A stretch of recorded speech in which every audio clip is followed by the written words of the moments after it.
Mas Dedi, Iya, Pak. ada? Assalamualaikum. Ada hadir, Pak. Ini saya rekod, Pak. Oke.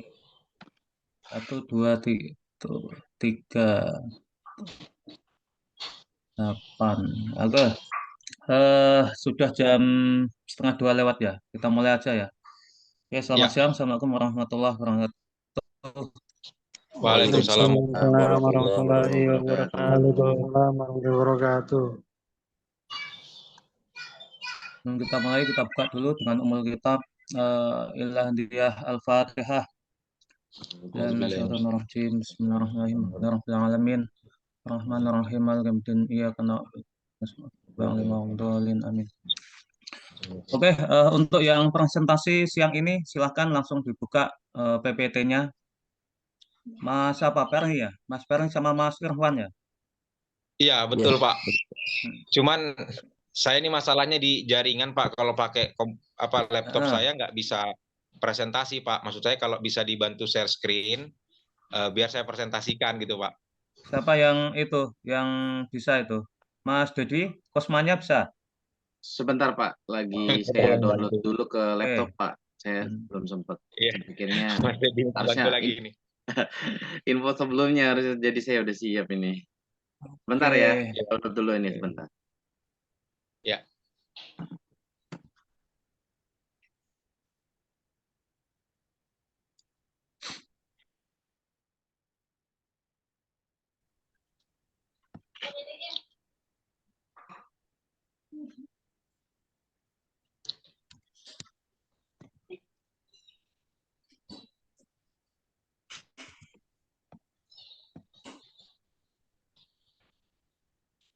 Yang lain jika ada yang belum masuk silahkan diinfokan ya supaya cepat masuk.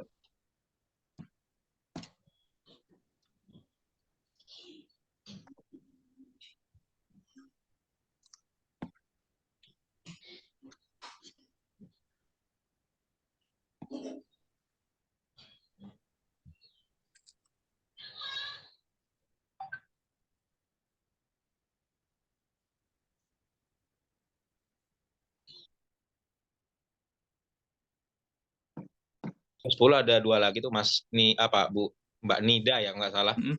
Itu infonya nggak bisa gabung, Pak. Masih ada pekerjaan shift. Jadi mungkin di kelompok 10 ini saya sama Mas Peri yang mewakili. Oke, silakan.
Ada muncul, Mas Irwan.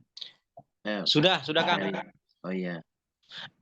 Udah muncul, alhamdulillah nih. Saya pun sambil nyoba nih kalau bisa gabung juga pakai laptop nih. Oke, selamat sore Pak Zamroni dan juga rekan-rekan mahasiswa lainnya. Perkenalkan, sama saya Irwan, saya dari kelompok 10. Alhamdulillah sore ini saya berkesempatan untuk mempresentasikan PowerPoint kami, tugas dari staffing dan directing.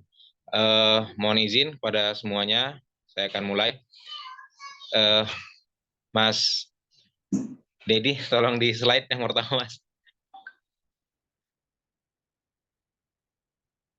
Kang Dedi, bisa dilanjut?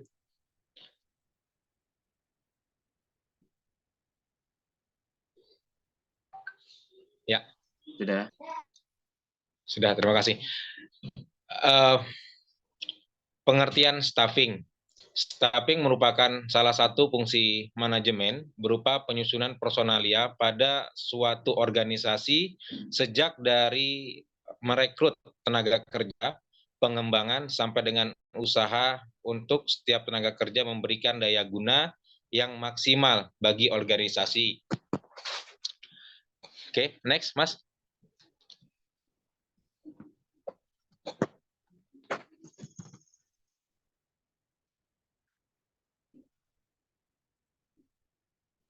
Oke, bisa dilanjut slide berikutnya. Oke, tujuan penyusunan personalia menurut Janet B. Park, tujuan penyusunan personalia adalah A. Terwujudnya sinergitas pekerja sesuai dengan seluruh tugas dan kewajibannya. B. Terwujudnya mekanisme kerja yang kooperatif, efektif, dan terpadu. C. Mempermudah pekerja dengan keahlian pada bidang masing-masing dalam menyelesaikan tugas dengan baik. Yang D, mendorong pekerja untuk memberikan daya guna, hasil guna yang maksimal bagi organisasi. Slide berikutnya, Kang Dedi.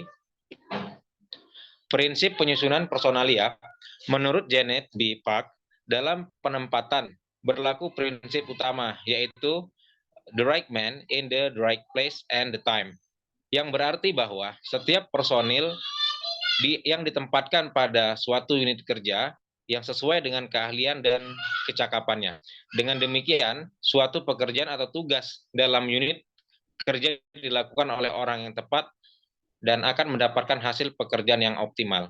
Jika prinsip ini tidak diterapkan dan menempatkan personel pada tugas dan jenis pekerjaan yang bukan keahliannya, maka akan dapat menghambat upaya pencapaian tujuan.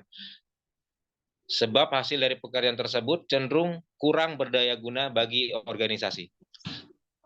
Next.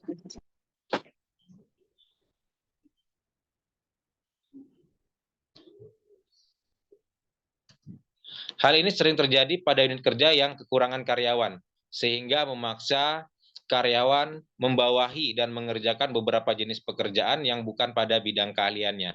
Atau bisa juga karena seseorang atas pendekatan nepotisme tanpa memperhatikan keahlian orang tersebut. Tindakan ini tentu akan membuka peluang kolusi dan korupsi yang berakibat buruk terhadap kemajuan unit organisasi kerja itu sendiri. Next slide.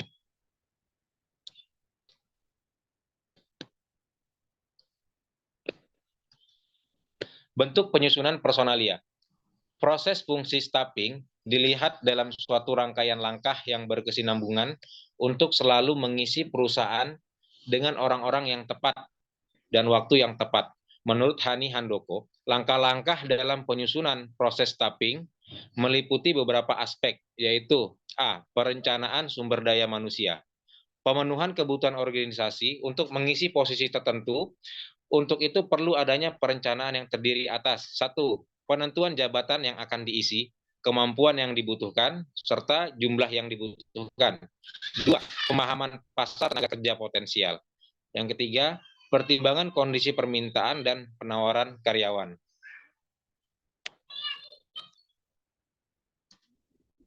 Apabila suatu perusahaan membutuhkan tenaga kerja baru, maka perusahaan tersebut akan mencari orang yang cakap dan terampil untuk mengisi tugas yang kosong tersebut, serta mempunyai motivasi untuk melaksanakan misi dan tujuan perusahaan tersebut.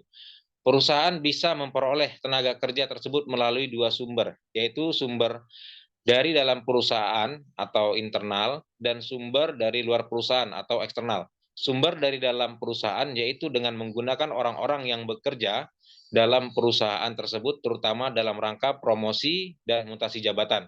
Sedangkan sumber yang berasal dari luar perusahaan, seperti dari sekolah-sekolah, departemen tenaga kerja, iklan, teman pegawai perusahaan, dan lain-lain. Next slide. B. Pencarian tenaga kerja. Rekrutmen karyawan dilakukan untuk menggantikan pekerja lama yang telah berhenti karena pensiun, meninggal dunia, mengundurkan diri, atau diberhentikan karena suatu kebijakan. C. Penyeleksian tenaga kerja. Seleksi adalah kegiatan untuk mendapatkan tenaga kerja yang paling cakap dan memenuhi persyaratan jabatan. Dalam proses seleksi ini diadakan penilaian sifat-sifat dan karakteristik calon pegawai yang akan diterima, yaitu calon yang memenuhi syarat sebagaimana telah ditentukan. Dalam rekrutmen karyawan, terjadi tahapan pengumuman pendaftaran, tahapan pendaftaran sesuai bidang yang dibutuhkan, serangkaian tes atau seleksi, dan pengumuman kelulusan. Para peserta yang lulus seleksi akhir dinyatakan sebagai karyawan yang siap berkontribusi pada organisasi. Next slide. D. Pengenalan dan orientasi organisasi. Orientasi atau masa pengenalan pegawai baru perlu diadakan, tetapi bukan dengan melempar pegawai begitu saja dalam kelompok kerja yang masih asing baginya tanpa ada bimbingan dan persiapan mental. Calon pegawai baru melalui masa percobaan dan hendaknya dipandang sebagai salah satu fase dalam proses seleksi. Pada masa percobaan ini, atasan dapat menilai kualitas pegawai baru. Orientasi pegawai sangat penting, terutama bagi perusahaan besar, di mana pimpinan tidak mungkin mengadakan pengawasan langsung. Masa percobaan ini merupakan proses penerimaan pegawai dari penerimaan sampai diterimanya pegawai tersebut menjadi pegawai tetap atau secara resmi. Yang E, pelatihan dan pengembangan karyawan. Tenaga kerja perlu dilatih dan dikembangkan agar dapat melaksanakan pekerjaannya dengan baik. Manfaat dari latihan dan pengembangan adalah untuk mempermudah seorang dalam melakukan tugasnya. Dengan adanya latihan dan pengembangan yang baik, perusahaan akan memperoleh tenaga kerja yang cakap dan terlatih sehingga melakukan pekerjaannya dengan efisien. Dalam melaksanakan tugasnya, seorang karyawan tidak mungkin statis, tapi harus dinamis, serta senantiasa berusaha untuk meningkatkan prestasi dan hasil karyanya. Oleh karena itu, keterampilan dan pengetahuan karyawan perlu dikembangkan melalui in-service training. Next.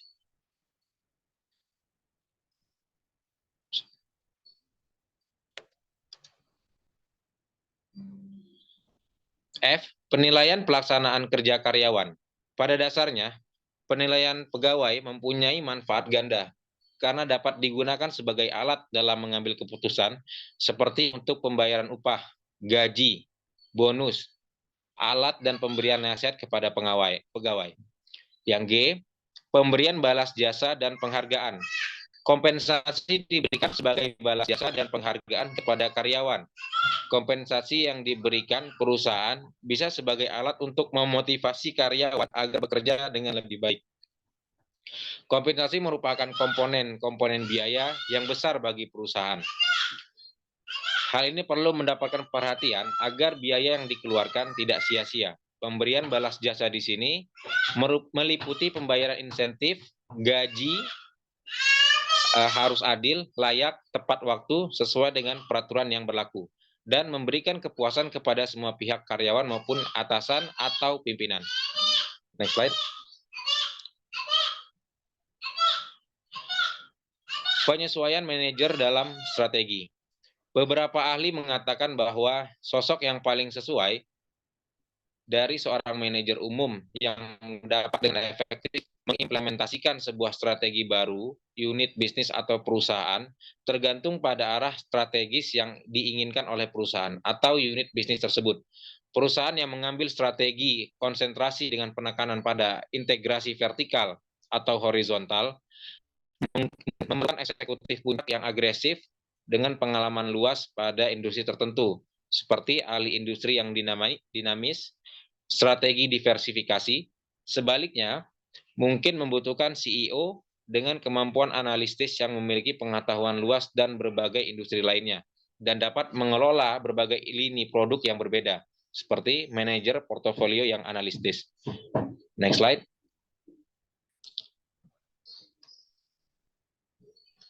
Perusahaan yang memilih untuk mengambil strategi stabilitas mungkin membutuhkan CEO adalah perencana laba yang hati-hati, yaitu orang yang memiliki gaya konservatif, berlatar belakang produksi atau insinyur dan berpengalaman dalam mengendalikan pengeluaran, anggaran, persediaan, dan prosedur-prosedur standarisasi. Perusahaan yang lemah sementara berada dalam industri yang menarik, cenderung akan mencari eksekutif yang berorientasi pada tantangan atau yang biasa dikenal dengan orang yang ahli membalikan keadaan untuk menyelamatkan perusahaan mereka.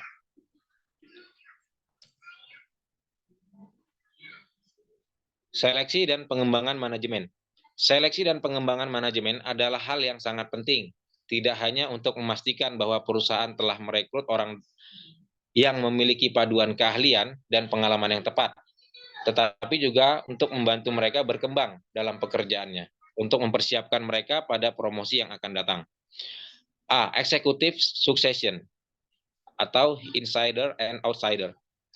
Penelitian menunjukkan bahwa perusahaan-perusahaan dengan program perencanaan suksesi bagi manajemen puncaknya memiliki keunggulan atas perusahaan yang tidak memiliki program formal tersebut, atau kurang lebih 15% di atas ROI yang diharapkan pada perusahaan dengan posisi strategis yang sama. Next slide. Oke. Penelitian yang mengukur nilai pemilihan CEO dari luar perusahaan dibandingkan dengan mempromosikan orang dari dalam perusahaan memberikan kesimpulan ganda. Beberapa studi melaporkan bahwa perusahaan-perusahaan dengan kinerja puncak merekrut CEO-nya dari dalam perusahaan sendiri dan suksesi yang berasal dari dalam meningkatkan kinerja yang dihasilkan. Akan tetapi, penelitian lain melaporkan bahwa pada perusahaan dengan laba tinggi, persentase CEO yang direkrut dari luar perusahaan akhirnya lebih tinggi daripada perusahaan yang dalam kondisi rugi. Hasil tersebut bertolak belakang dengan data yang menunjukkan bahwa perusahaan-perusahaan yang berada dalam kesulitan yang cukup serius cenderung memilih orang luar untuk memimpin perusahaan. Next.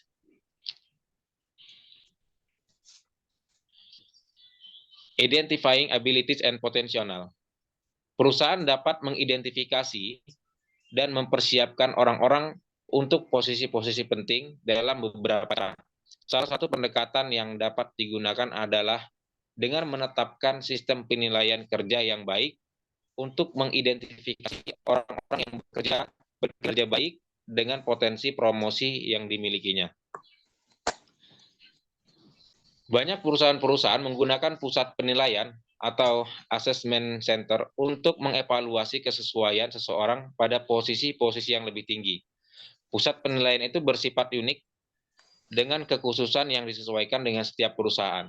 Metode tersebut meliputi wawancara khusus, permintaan manajemen, latihan kekompakan tim, diskusi kelompok yang bebas, analisis kasus, latihan pengambilan keputusan, dan presentasi tatap muka untuk menilai potensi setiap karyawan untuk posisi-posisi tertentu.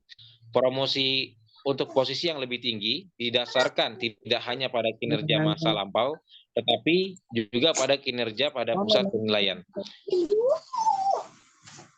Next.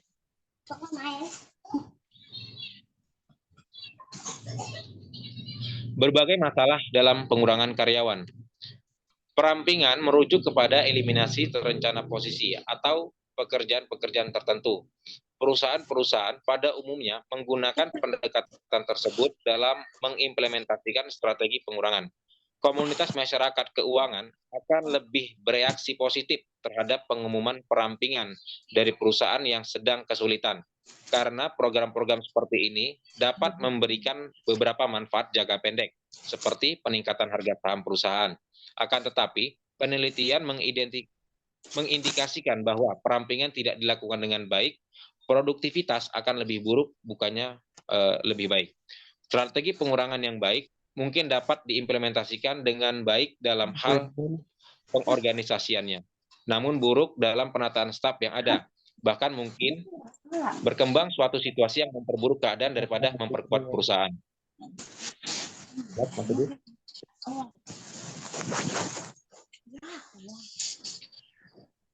Berikut ini beberapa pedoman dalam melakukan perampingan yang berhasil. Pertama, eliminasi pekerjaan-pekerjaan yang tidak perlu, bukan melakukan pemotongan di berbagai bidang. Gunakan waktu yang tersedia untuk mengetahui dengan tepat kemana dana mengalir dan kurangilah pekerjaan yang bukan pekerjaannya. Jika ternyata pekerjaan tersebut tidak memberi nilai tambah bagi perusahaan. Yang kedua, Ngapain? kontrakkan keluar pekerjaan-pekerjaan yang pihak lain mampu mengerjakannya dengan murah. Yang ketiga, Ini orang yang rencanakan kena pakai HP. efisiensi jangka panjang. Jangan mudah eliminasi semua biaya yang dapat ditunda seperti perawatan, penelitian, dan pengembangan dengan anggapan yang tidak dibenarkan bahwa situasi lingkungan bisnis akan lebih mendukung. Mas Dedi, next. Komunikasikan alasan-alasan mengambil tindakan perampingan. Beritahukan kepada karyawan tidak hanya mengapa perusahaan akan melakukan perampingan, tetapi juga apa yang sedang diusahakan oleh perusahaan untuk tercapai. Yang kelima, melakukan investasi pada karyawan yang selamat dari program perampingan. Para karyawan yang selamat dari proses perampingan mungkin akan mengerjakan berbagai tugas yang berbeda dari sebelumnya akibat perubahan tersebut. Karena itu perusahaan perlu membuat draft baru tentang spesifikasi kerja, teknik penilaian kerja, dan paket kompensasi baru bagi karyawan. Yang keenam, kembangkan pekerjaan-pekerjaan yang memiliki nilai tambah untuk mengimbangi berkurangnya pekerjaan. Next, Mas Edi. Pengertian directing atau pengarahan. Menurut Siswanto, pengarahan adalah suatu kegiatan yang berhubungan dengan pemberian perintah dan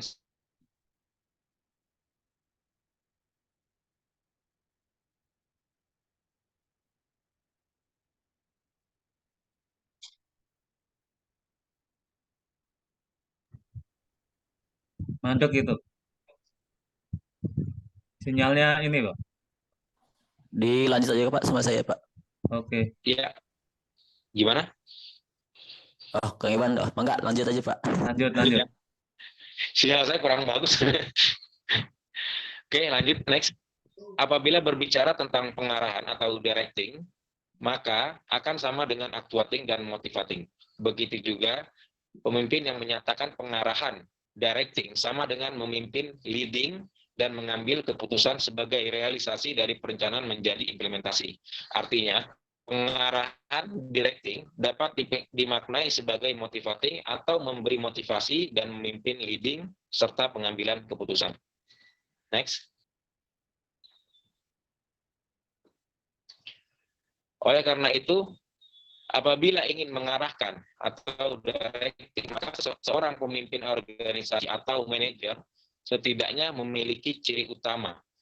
Menurut Kramers, yaitu A, mampu menyebarkan antusiasme dan kegigihan kerja. Yang B, para pemimpin harus memahami peran kritis budaya dan pengelolaan implementasinya untuk melakukan perubahan yang diperlukan. C, menciptakan dan melakukan adaptasi produk-produk generasi masa depan, tentunya dengan visi yang tinggi dalam mengantisipasi masa depan. D, memanfaatkan ide-ide terbaik, terlepas dari mana ide tersebut berasal. Next, Kang Widi. Pimpinan atau manajer perlu mengarahkan, perlu mendorong, dan memberikan tuntunan agar pegawai mengerjakan dengan usaha dan cara yang sesuai dengan keinginan organisasi. Manajer atau pimpinan organisasi harus memiliki cara tertentu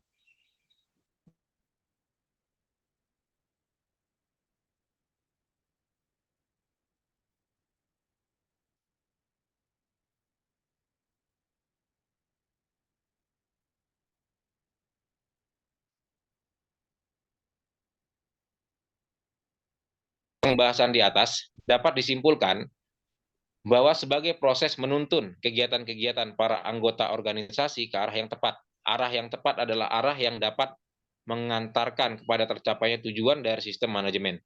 Tujuan utama dari pengarahan atau directing yaitu meningkatkan pencapaian tujuan sistem manajemen dengan cara menuntun kegiatan-kegiatan anggota organisasi pada arah yang tepat. Next. Bentuk-bentuk pengarahan. Pertama, Pemimpin. Menurut Gary K. Hines, yang dimaksud dengan kepemimpinan adalah proses di mana seorang individu mempunyai pengaruh terhadap orang lain dan mengilhami, memberi semangat, memotivasi, dan mengarahkan kegiatan-kegiatan mereka guna membantu tercapainya tujuan kelompok dan organisasi. Jika pemimpin itu efektif, maka pengaruh terhadap orang lain akan membantu tercapai tujuan organisasi. Gaya kepemimpinan. Menurut Gary, gaya kepemimpinan dipengaruhi oleh 3 hal, yaitu motivasi, pilihan atas gaya pembuatan keputusan, dan perhatian pada lingkungan kerja, apakah tugas pada orang lain. A. Memotivasi positif atau negatif. Pemimpin dapat mempengaruhi orang lain untuk mencapai tujuan melalui pendekatan motivasi. B. Gaya pembuatan keputusan. Gaya kepemimpinan dari seorang manajer dapat dibedakan atas 3 kategori, yaitu gaya otokratis, gaya partisipatif, dan gaya bebas kekang atau bebas terkendali. Next. C. Berorientasi pada tugas atau orang. Pemimpin yang berorientasi pada orang akan memiliki acuan utama kepada bagaimana membina hubungan dengan karyawan.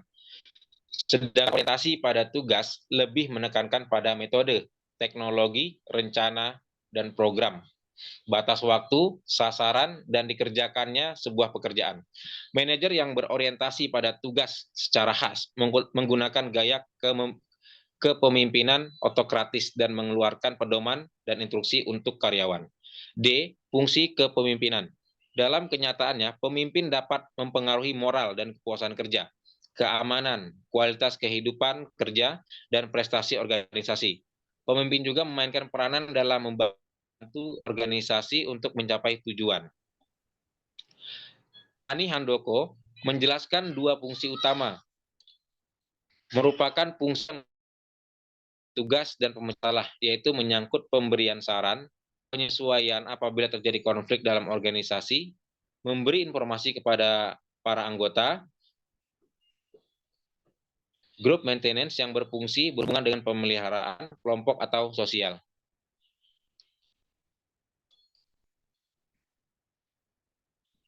Next, Kang. Next. Kedua, memotivasi. Menurut Michael Armstrong, motivasi adalah kondisi di mana di dalam diri yang menyebabkan seseorang bertingkah laku tertentu yang memastikan terlaksananya suatu tujuan. Motivasi adalah suatu hal yang sangat sentral dalam manajemen karena menerangkan mengapa orang bertingkah laku tertentu dalam bekerja dalam suatu organisasi. Motivasi dapat berasal dari sumber-sumber intrinsik dan ekstrinsik. Motivasi intrinsik adalah perilaku yang dilakukan untuk kepentingannya sendiri, sedangkan perilaku ekstrinsik menurut Michael Armstrong adalah perilaku yang ditunjukkan untuk mendapatkan ganjaran material atau sosial atau untuk menghindari hukuman. Sumber motivasi adalah konsekuensi dari perilaku, bukan dari perilaku itu sendiri. 3. Komunikasi. Menurut John Gannett, komunikasi dapat diartikan sebagai proses berbagai informasi di antara 2 orang atau lebih maupun kelompok untuk mencapai pengertian bersama. Next, Kang.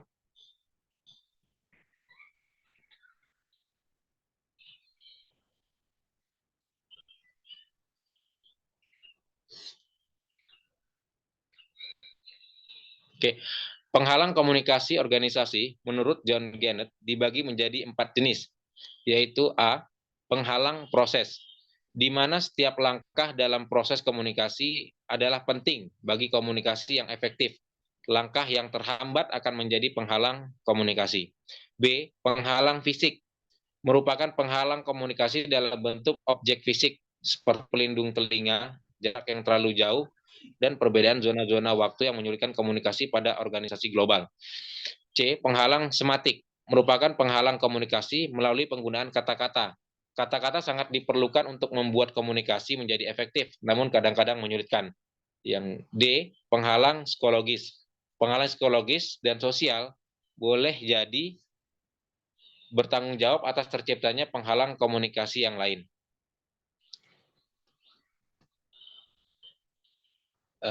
Next, Bang Didi.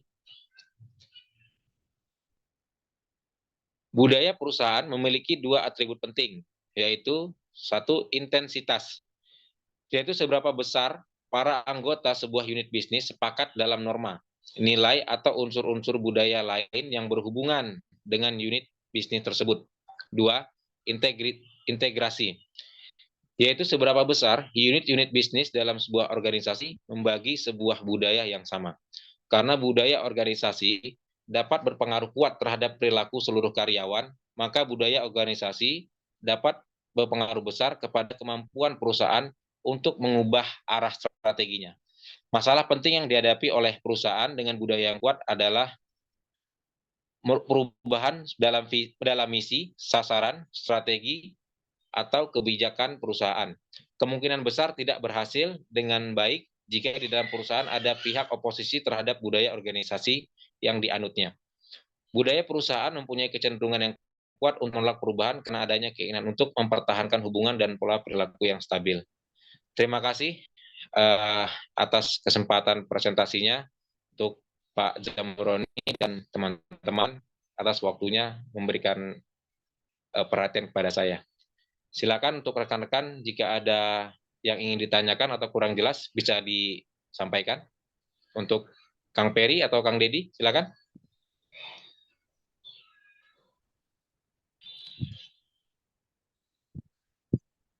Oke, Ya. silakan yang lain jika ada yang mau menanyakan untuk didiskusikan.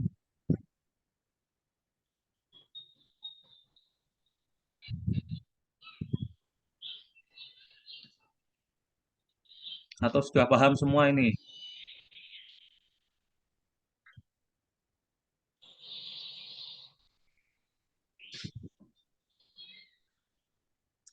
Oke, jika nggak ada yang nanya, saya garis bawahi aja untuk staffing dan ranking atau penempatan dan pengerahan ya. Jadi di dalam suatu perusahaan itu tahapan-tahapan dalam proses staffing itu biasanya dibagi beberapa ya. Tadi sudah disebutkan ada perencanaan SDM, kemudian ada perekrutan, ada seleksi, ada orientasi, kemudian pelatihan dan pengembangan, ada juga penilaian kinerja, dan selanjutnya itu ada namanya kompensasi dan benefit. Kemudian di tujuan staffing itu menempatkan karyawan yang tepat. Tadi juga sudah disebutkan penempatan karyawan yang tepat gunanya untuk apa? Untuk menempatkan orang yang tepat pada posisi yang tepat supaya bisa mencapai efektivitas kerja ya. Kemudian tujuan staffing selanjutnya yaitu pengembangan potensi. Jadi dikatakan mengembangkan potensi karyawan untuk pertumbuhan organisasi dalam jangka waktu yang panjang, dalam jangka waktu panjang. Kemudian tujuan staffing selanjutnya itu meningkatkan motivasi dan kepuasan kerja, yaitu menciptakan lingkungan kerja yang mendukung dan memotivasi semua karyawan. Kemudian ada tujuan, ada tantangannya juga, tantangan dalam staffing, yaitu ketepatan prediksi kebutuhan SDM. Jadi ketepatan prediksi kebutuhan SDM maksudnya itu kebutuhan di suatu bagian atau departemen, pasti di situ ada kebutuhan yang mendesak atau kebutuhan yang tidak mendesak. Maksudnya bagaimana di situ mendesak dan tidak mendesak itu dalam suatu bagian jika ada pengembangan suatu produk atau suatu ini ya lain, pasti kebutuhan SDM itu sangat dibutuhkan. Tetapi jika dalam suatu bagian tersebut sudah ada MPP atau planning manpower planning ya, itu bisa ditekan sedemikian hingga sehingga tidak akan menimbulkan suatu bagian tersebut dikatakan mendesak. Kemudian di tantangan dalam staffing selanjutnya apa? Yaitu persaingan dalam perekrutan. Jadi persaingannya apa di situ? Kadang si perusahaan A seandainya membuka lowongan kerja yang membutuhkan kompetensi, namun di perusahaan lain juga kadang ada kebutuhan juga yang sama dengan persaingan tersebut. Maka apa untuk mendapatkan talenta yang baik itu kadang sangat sulit ya, soalnya ada persaingan tersebut. Kecuali yang bagian-bagian operator yang bisa blendel dengan cepat. Tapi kalau yang kita butuhkan yang punya skill atau kompetensi di atas rata-rata atau yang punya seandainya sertifikat yang khusus, seandainya kita butuh ahli K3 umum atau di bagian safety ya, safety yang untuk sekretarisnya kan P2 K3 itu butuh butuh yang punya sertifikat ahli K3 umum yang sudah bisa berjalan atau punya pengalaman. Kadang susahnya untuk persaingan dalam perekrutan seperti itu. Kemudian tantangan dalam staffing selanjutnya itu keberagaman dan inklusi. Maksudnya apa? Yaitu menciptakan tempat kerja yang inklusif dan beragam. Itu tantangan dalam staffing. Jadi tadi yang disebutkan juga ada kebudayaan ya. Kebudayaan yang budaya di situ sudah mungkin sudah enjoy, sudah enak, kemudian ada karyawan yang masuk yang menempati posisi yang level di atas, kemudian mengubah semua budaya yang ada di situ. Itu yang menjadi tantangan dalam staffing. Kemudian yang kedua, directing atau pengarahan.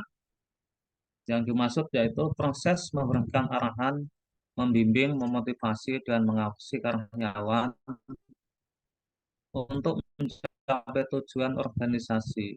Itu kalau pengarahan itu tentunya akan melibatkan komunikasi yang efektif, kepemimpinan, dan hubungan antara karyawan juga. Kemudian kuncinya apa dalam pengarahan itu?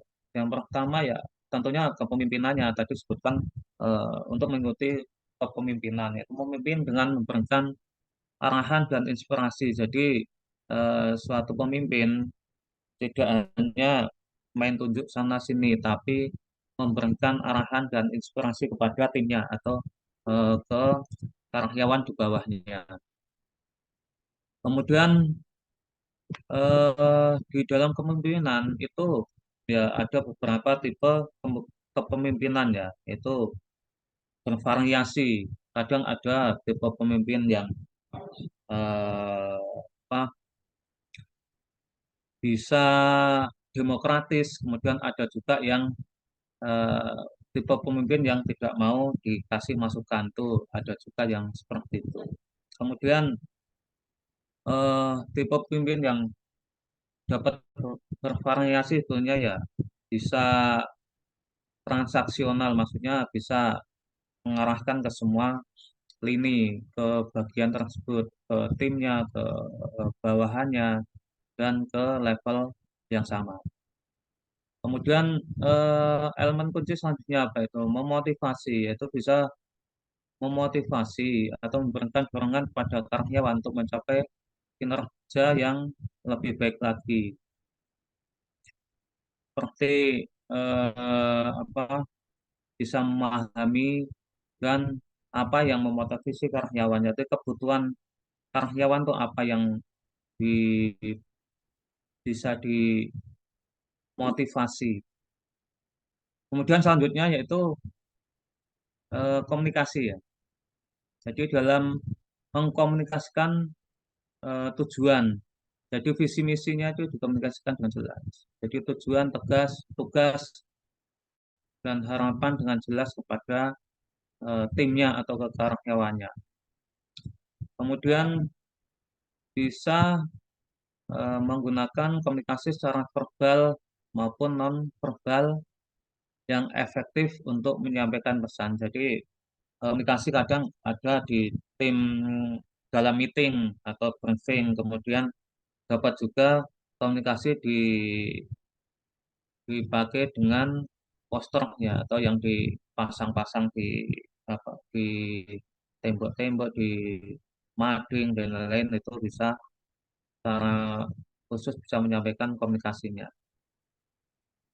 Kemudian selanjutnya yaitu bisa melakukan pengawasan dan monitoring. Di sini bisa seorang pemimpin itu mengawasi kinerja karyawan untuk memastikan bahwa si karyawan tersebut bekerja sesuai dengan rencana yang telah ditugaskan. Juga bisa memberikan umpan balik dan melakukan koreksi jika diperlukan. Kemudian seorang pemimpin juga mengenai pengambilan keputusan. Jadi membuat keputusan yang efektif dan efisien untuk menyelesaikan masalah dan mencapai tujuannya. Itu yang untuk ini ya, directing untuk pengarahan. Kemudian tujuan pengarahan yaitu mencapai tujuan organisasi, meningkatkan produktivitas, juga membangun lingkungan kinerja. Itu sebagai tambahan pembuka. Kalau ada yang lain yang mau menanyakan kepada pemateri, silakan. Ini nggak ada yang ini, Mas Oji itu. Baru bangun Mas Oji, baru bangun. Halo, Assalamualaikum. Salam. Ya, Waalaikumsalam. selamat sore semuanya. Mohon izin bertanya, Pak, Baik, kepada materi dengan Pak Alek. Eh, ya, dengan saya mau bertanya, jika suatu perusahaan skala kecil lah, nah secara staffingnya itu ada yang tumpang tindih gitu, Pak. Mungkin ada yang keluar, kemudian dia harus handle yang satunya, pekerjaan yang satunya, gitu. Apakah eh, secara organisasi itu dibenarkan atau bagaimana ya, Pak?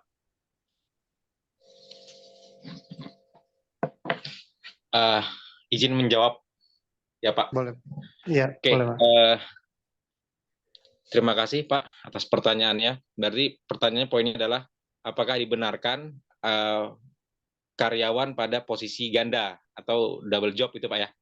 Ini seperti itu ya. Iya, Karena betul, Pak. mengingat Betul. perusahaan yang sedang kita jalankan dia memiliki turnover yang tinggi, perputaran manpower yang tinggi Pak ya. Seperti itu Betul. mungkin ya Pak. Ya, Betul. Sebenarnya ada dua hal yang saya sampaikan mengikuti dari materi yang saya sampaikan. Pertama, hal tersebut adalah the right man and the right place, yaitu orang yang tidak tepat pada posisi yang dia tempatkan. Tapi di sisi lain ada hal yang mungkin bisa berguna bagi karyawan tersebut, Pak. Karena di sini dengan adanya kesempatan orang-orang ataupun karyawan untuk membawahi, mengambil bidang tersebut, ini masuk ke dalam proses pengembangan karyawan juga, Pak. Jadi ada hal yang positif dan ada hal yang negatif. Tergantung dari mana nilai kita yang ambil. Seperti tadi ada inisiasi positif dan negatif ya Pak ya yang kita ambil. Jadi kalau dari sisi negatifnya adalah pekerjaan pasti tidak akan sesuai karena pemimpin pekerjaan seperti manajer, direksi, pasti mereka saat memberikan tugas lagi kepada karyawan untuk mengerjakan, mereka harus lakukan pelatihan, pembinaan, dan mungkin hasil yang dicapai tidak sesuai. Itu dari segi negatifnya. Namun dari segi positifnya bagi karyawan, dia memiliki tambahan pengetahuan, keilmuan, yang mungkin di kemudian hari itu juga bermanfaat, Pak. Jadi menurut saya seperti itu sih, Pak. Gimana, Pak? Cukup? oh Iya betul Pak. Memang ada segi positif dan negatifnya ya. Karena Ya, begini Pak, kalau untuk skala perusahaan yang kecil ya Pak ya, kadang kadang dari SDM-nya itu memang tidak dipersiapkan, memang apa belum siap gitu ya. Apakah alasannya karena ada yang resign, yang keluar gitu, otomatis kan harus backup ya, harus backup yang satunya. Padahal dari segi kemampuan itu belum apa belum sampai ke situ gitu Pak ilmunya gitu. Nah itu eh, apa apa namanya solusinya gimana ya Pak? oke. Menurut saya Pak, kalau kita mengacu kepada ini ya standarisasi sebuah perusahaan, memang kalau perusahaan besar memang sudah pasti mereka punya pendamping Pak ya. Misalnya contoh ada operator produksi, biasanya ada dua. Jadi untuk misalnya kalau ada yang keluar bisa ada yang menggantikan. Kalau untuk yang perusahaan dalam skala kecil, biasanya kan karyawannya lebih sedikit nih Pak ya. Jadi begitu kosong posisi ini, maka kita akan kesulitan mencari pengganti sambil menunggu pengganti yang ada. Uh, Mungkin yang bisa kita lakukan Pak ya sebagai orang yang melaksanakan ya, yang melaksanakan pekerjaan atau sebagai karyawan yang melaksanakan kegiatan tersebut, kita harus berpikiran positif saja Pak, karena hal tersebut bisa diyakini bahwa kita sedang mengasah keahlian kita di bidang lain gitu Pak. Walaupun pastinya hasilnya tidak memuaskan. Dan juga yang perlu digarisbawahi adalah tugas dari pemimpin ataupun leader pekerjaan, kepala produksi ataupun kepala bagian, kepala bidang pasti akan lebih ganda ya. Ini mereka harus lakukan pelatihan, terus rajin melakukan controlling, dan juga memberikan target-target pekerjaan yang harus diselesaikan. Mungkin seperti itu, Pak. Sebenarnya sih tidak dibenarkan, Pak ya, tidak dibenarkan, karena mengingat hal tersebut bisa pertama ya ada kerugian, pertama target nggak tercapai, kedua faktor-faktor keselamatan, kesehatan mungkin kalau orang yang nggak terbiasa bisa berdampak fatal. Waktu kerja pasti akan bertambah, Pak. Bertambah dalam artian yang harusnya diselesaikan 1-2 jam, ini mungkin bisa 3 jam. Dan juga ini bisa menjadikan konflik juga di dalam badan perusahaan tersebut, Pak. Oke Pak, terima kasih Pak. Oke, Pak ada yang Irwan. mau Ya. nambahin? Menambahkan Pak, Baik.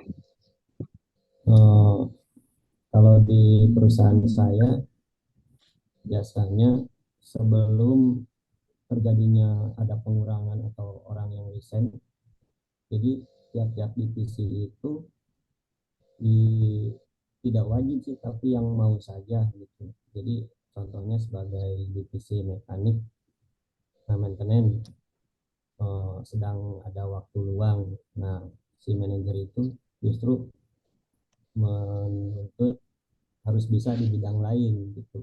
Jadi di saat ada kendala karyawan yang lain sedang cuti atau tiba-tiba resign, nah karyawan di divisi lain bisa handle gitu.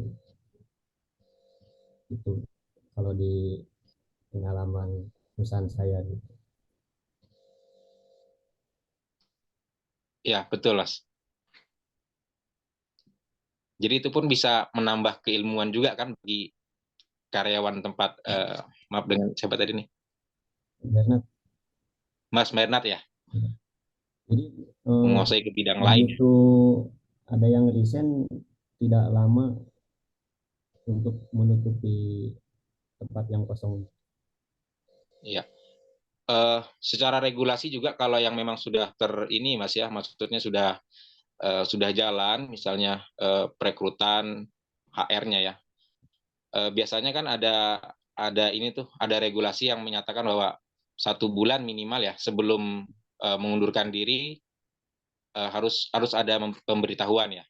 sebelum keluar sudah mengundurkan diri dalam waktu 1 bulan. Dan itu tujuannya adalah untuk memberikan tenggat waktu kepada perusahaan untuk mencari atau reposisi manpower tersebut ya. Begitu ya Mas maksudnya ya? Ya betul seperti itu. Iya. Oke, Terima kasih eh, Mas Bernard. oke, tadi yang ditanyakan tadi mengenai overjob, saya tambahkan, memang itu menempatkan pekerja dalam posisi yang ganda atau overjob dengan tanggung jawab yang berlebihan dan memang dapat menjadi solusi hanya sementara, solusi sementara untuk menangani ketidakcukupan tenaga kerja atau situasi yang darurat. Tapi idealnya untuk kalau jangka panjang itu harus pekerjaan yang sebelumnya dipegang oleh seandainya 2 orang jadi atau 3 orang jadi 1, itu harus dibalikkan kembali kalau dalam jangka panjang. Tapi kalau hanya sementara itu bisa dihandle. Kalau manfaat manfaat dan keuntungan itu, manfaat dan keuntungan bagi pengusaha itu pasti akan mengerucut ke efisiensi biaya. Jadi pengurangan biaya tenaga kerja. Seandainya tadinya kan ada 2 atau 3 ya, ada yang resign kemudian masih 1 kan, jadi overjob kan. Itu emang manfaat atau keuntungannya di perusahaan itu menjadi efisiensi biaya. Kemudian eh, resikonya, resiko dan kerugian sebenarnya ya dengan overjob itu pasti akan menjadi penurunan produktivitas. Si pekerja pasti akan kelelahan. Kemudian kepuasan kerjanya juga. Jadi menjadi penurunan kepuasan. Kemudian tadi yang sudah disampaikan tadi, dampak kesehatannya juga. Seandainya eh, si overjobnya tadi kan harusnya 2 jadi 1, dia jadi bisa overtime ya. Jadi bisa menghandle tapi dengan overtime atau beban kerjanya menjadi tambah. Itu dampak kesehatannya juga akan mengalami ke kesehatan juga, atau absensinya kadang dia mau lembur aja tapi begitu hari biasa dia absensinya Senin sampai Sabtu Minggu masuk, begitu Senin Selasa atau hari biasa dia pasti nanti akan ada absensi juga.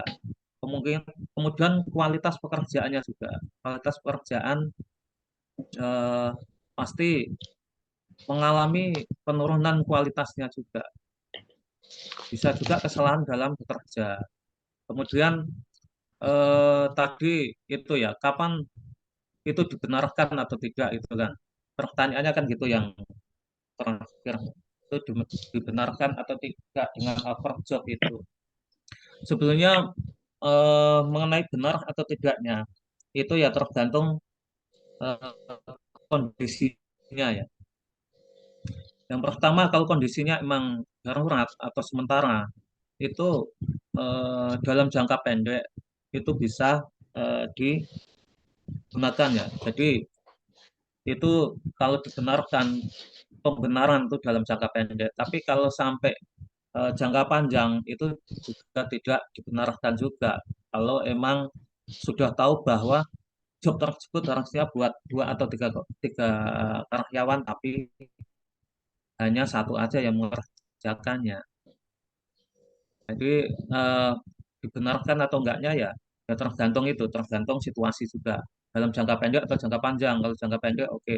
Tapi kalau jangka panjang untuk job yang over job terus itu lama-lama juga tidak baik juga untuk si karyawan maupun dalam pengusaha juga. Sebenarnya ya minus juga, pengusaha sebenarnya diuntungkan dengan eh, ada apa 2 karyawan jadi 1, tapi di segi karyawan juga bisa dirugikan juga karena dia harus ekstra untuk jobnya. Tapi eh, itu pun bisa menjadi motivasi si karyawan seandainya dalam pekerjaan itu dia bisa menjadi lebih bisa mengatur waktu ya. Artinya apa? Seandainya beban kerja yang harusnya hanya si apa dia aja, tapi harusnya dua atau tiga orang jadi satu. Jadi dia bisa menjadi pengalaman untuk nextnya lagi. Artinya dia bisa mengerjakan suatu pekerjaan yang di atas rata-rata karyawan lain. Itu bisa memacu untuk pengembangan suatu pengembangan atau peningkatan kinerjanya juga. Itu yang eh, over over job tadi ya.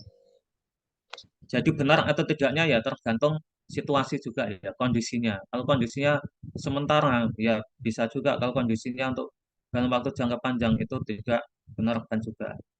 Jadi menempatkan karyawan dalam posisi ganda atau overjob atau dengan tanggung jawab yang berlebihan itu dapat dibenarkan tapi dalam kondisi tertentu. Jadi situasi yang emang mendesak tadi. Jadi untuk jangka panjang. Tapi kalau untuk jangka pendek ya, tapi kalau untuk jangka panjang itu ya bisa menimbulkan masalah juga. Ya tadi seperti saya contohkan penurunan produktivitas, mungkin kepuasan kerjanya yang rendah. Jadi masalah kesehatannya juga yang menjadi ada absensi dan lain-lain. Itu ya, itu eh, yang ditanyakan tadi mungkin bisa menambahkan yang tadi sudah dijawab oleh pemateri ya, Mas Irfan. Oke, kalau ada yang mau menanyakan kembali atau menambahkan, silakan.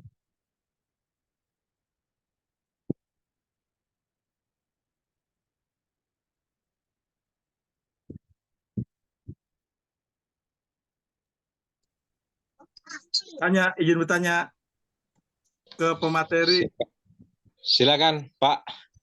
Mas Irwan. Iya. Ya, silakan. Bagaimana cara mengatasi karyawan yang sudah beberapa kali diperingatkan bahkan di SP tapi terus mengulangi kesalahan yang sama? Misalnya kehadiran. Terima kasih. Bagaimana cara mengatasi karyawan ya? Maksudnya di pemberian nasihat kah atau pemberian sanksi nih, Pak? Sanksinya, sanksi Pecat. sanksi atau kebijakan yang bisa dikeluarkan oleh perusahaan itu apa kira-kira? Ya, kalau dari pengalaman saya, Pak ya, dalam memimpin tim di instansi tempat saya bekerja, adalah yang pertama urutannya kalau dari peraturan perusahaan kita adalah pertama adalah memberikan surat teguran, Pak. Surat teguran ini tidak berupa SP yang hanya peteguran dan juga bimbingan. Jadi kita ada lakukan langkah konseling. Jika karyawan tadi memiliki kesalahan seperti misalnya di kedisiplinan dalam kehadiran ataupun dalam finger ya. Setelah itu misalnya itu jaraknya ada 3 bulan. Dalam 3 bulan itu diharapkan dia nggak ada lagi undisipliner.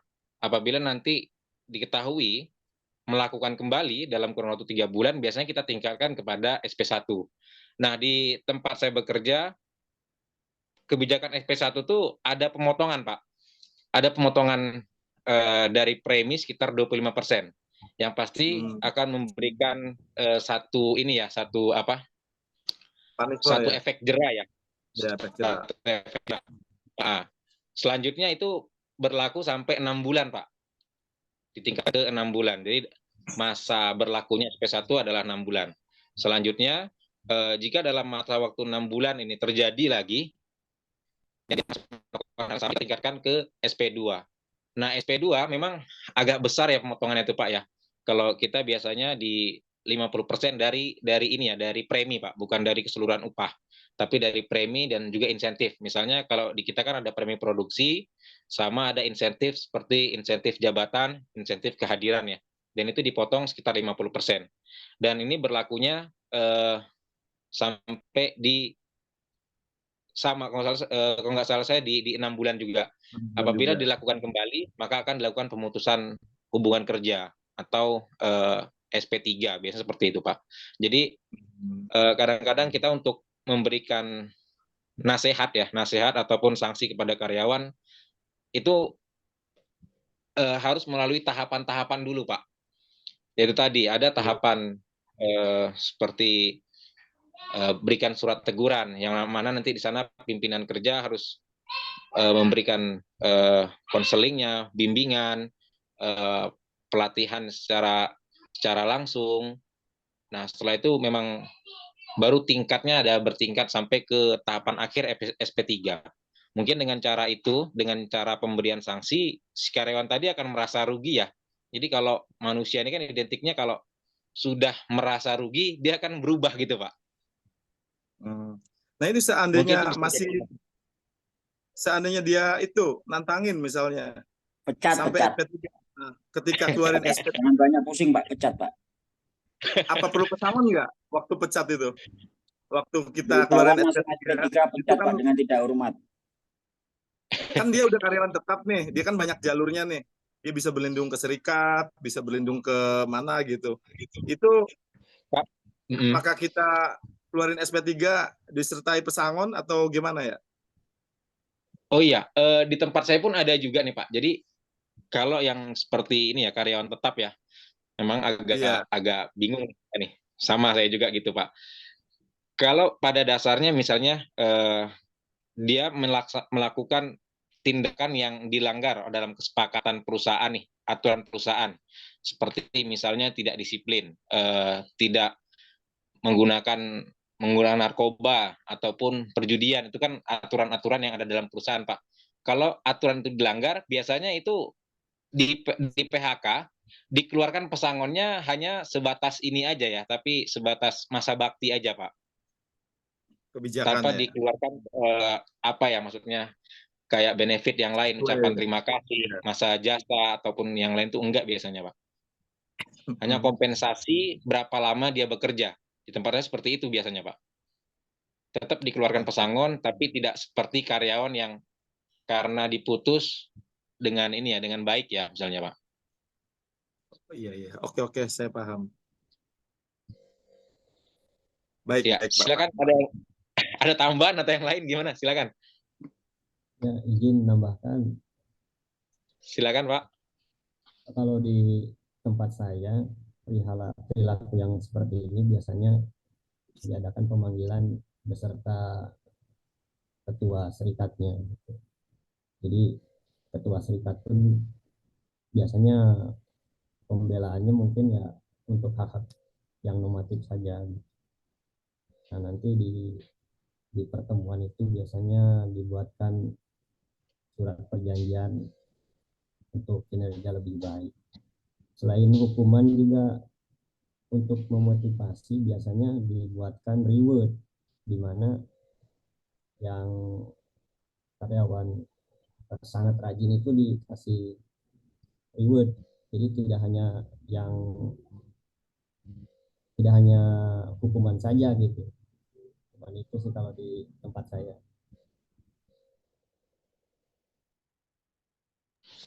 Izin menambahkan juga nih.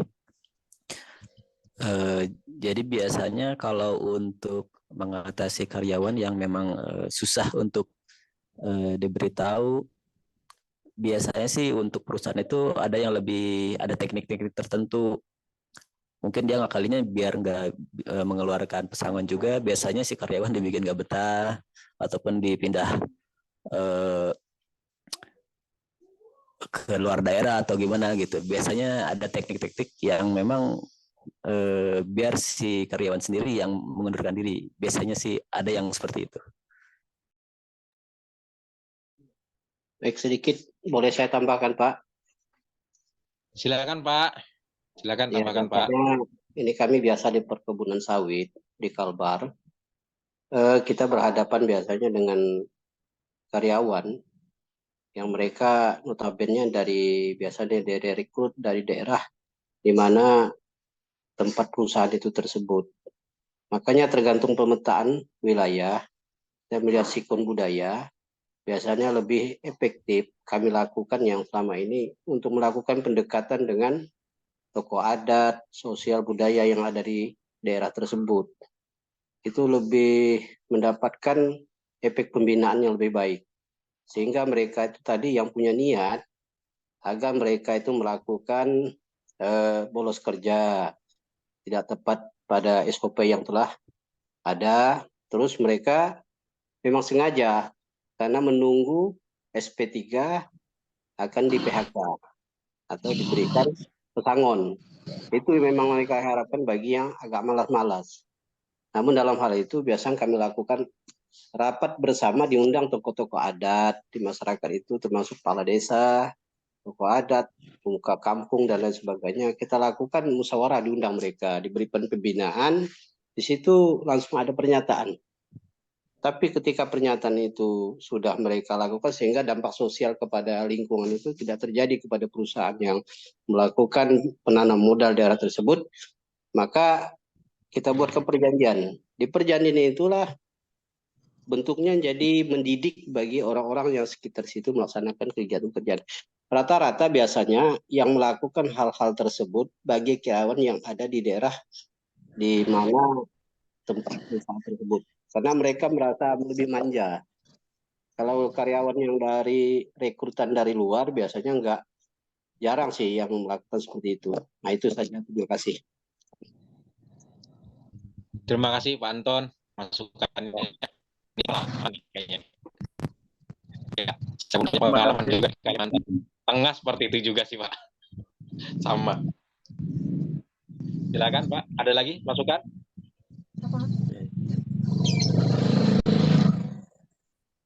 Pak Igam? Ya udah, nggak ada lagi. Yang Mbak Anissa itu nggak ada suaranya dia. Oke, tadi menanggapi bagaimana ya untuk karyawan supaya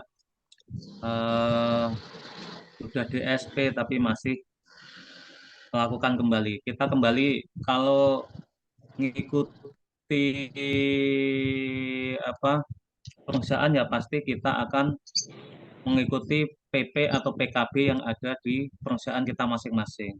Di PP atau PKB itu kan sudah diatur untuk tata cara perselisihan hubungan industrial ya.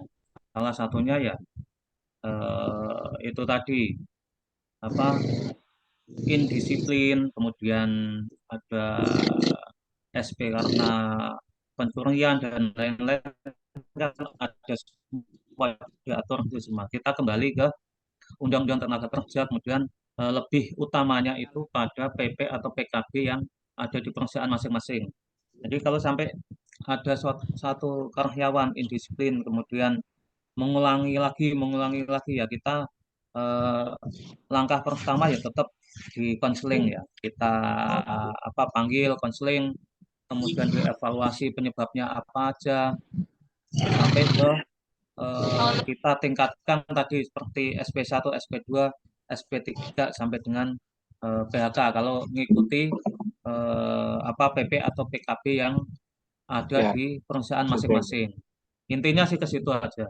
Intinya ke PP, PKB atau Undang-Undang Tenaga Kerja yang ada.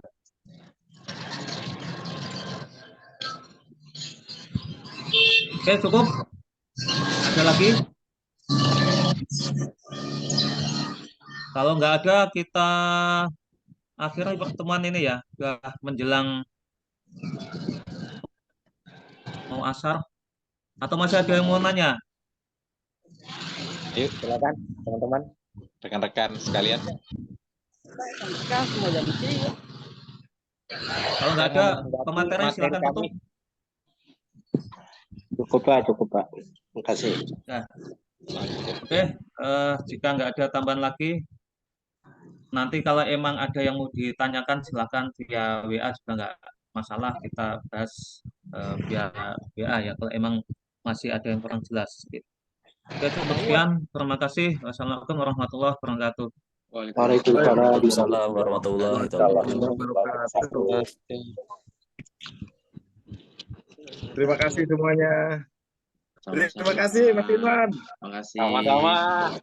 Terima kasih. Mas Arif mana Mas Arif?